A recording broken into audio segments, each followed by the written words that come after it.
Oleg Savitsky, climate and energy policy expert and strategic advisor at Razumstoyan, joins our broadcast. Welcome, and glory to Ukraine.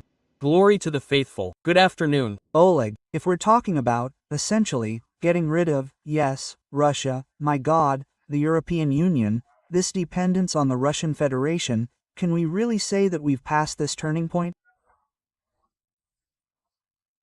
And, as certain EU representatives are saying, a return to some kind of status quo where business as usual will continue, at least in terms of energy supplies from Russia, is unlikely at the level of political statements.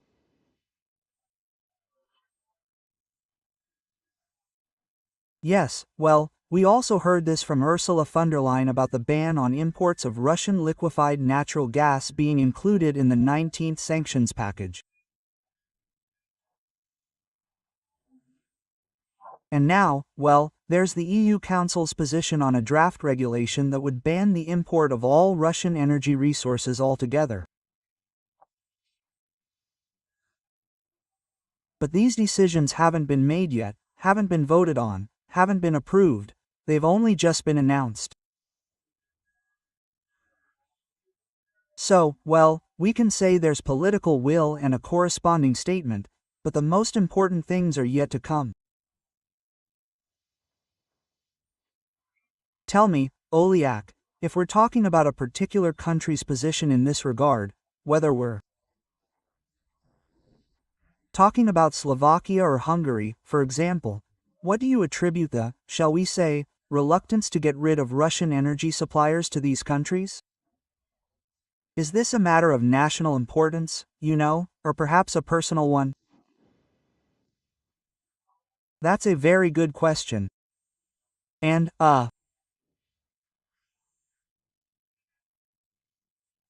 each case has its own names, but there are beneficiaries who have been profiting from Russian gas and oil deals for decades.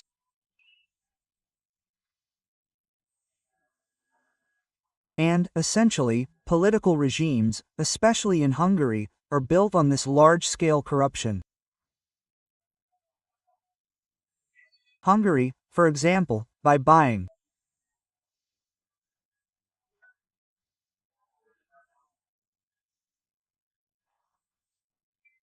having built a monopoly market for both gas and oil products, charges its citizens, its consumers, higher prices than its neighbors, while having cheaper resources from Russia.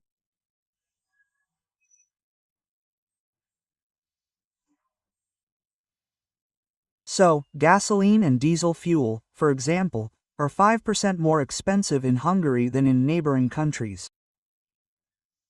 Despite the fact that, they get oil much cheaper through the Friendship Pipeline. Yeah.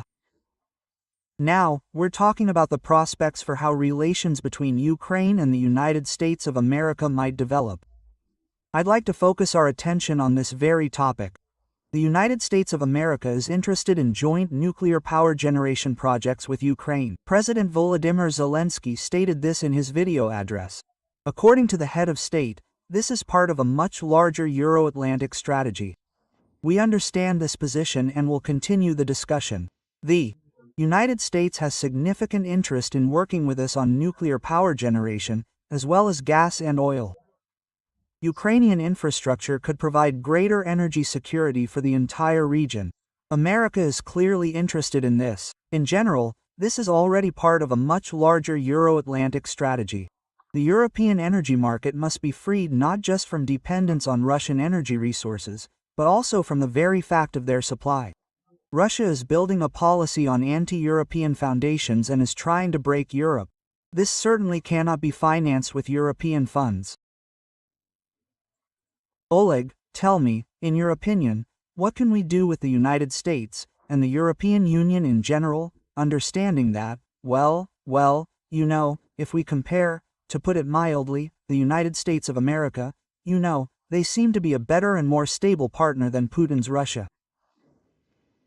Well, first and foremost, this means completely replacing Russian nuclear fuel in existing reactors. Because countries, especially those in Eastern Europe, are still dependent on Russian supplies of nuclear fuel. And the key here is replacing supplies. There's only one alternative, the Westinghouse Company, which can and has already begun supplying reactors in our region with fuel alternative to Russian fuel.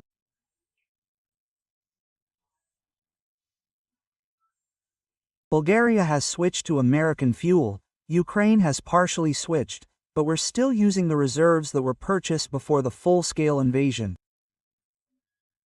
And they, have Russian fuel, among other things.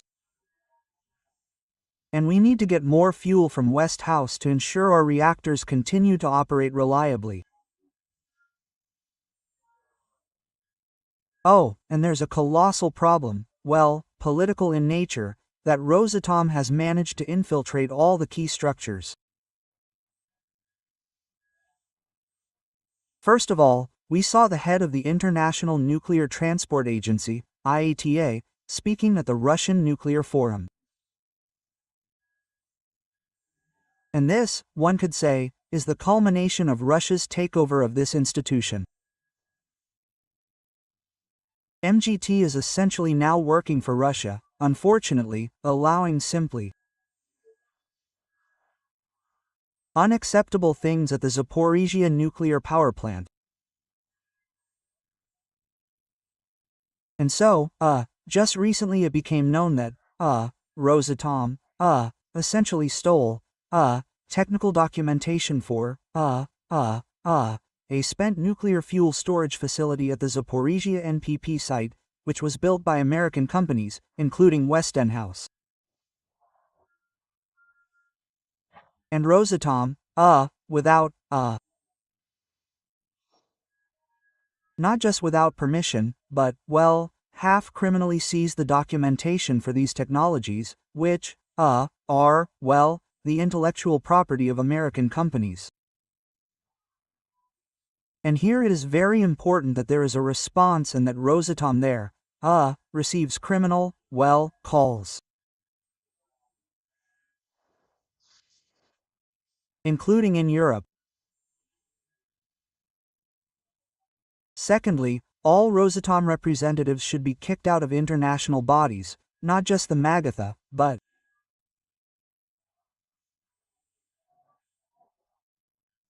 from all platforms where nuclear energy issues are discussed. Absolutely, Oleg. Any Russian influence, one way or another, is detrimental to the structures where these Kremlin functionaries are present. Thank you for the conversation. Thank you for joining our broadcast. Oleg Savitsky, climate and energy policy expert and strategic advisor to Razum Visin, was with us live. The whole truth about Russia's war against Ukraine. Be the first to know breaking news on the Freedom Telegram channel. Freedom only tells you what's truly important to know. Subscribe, link in the description.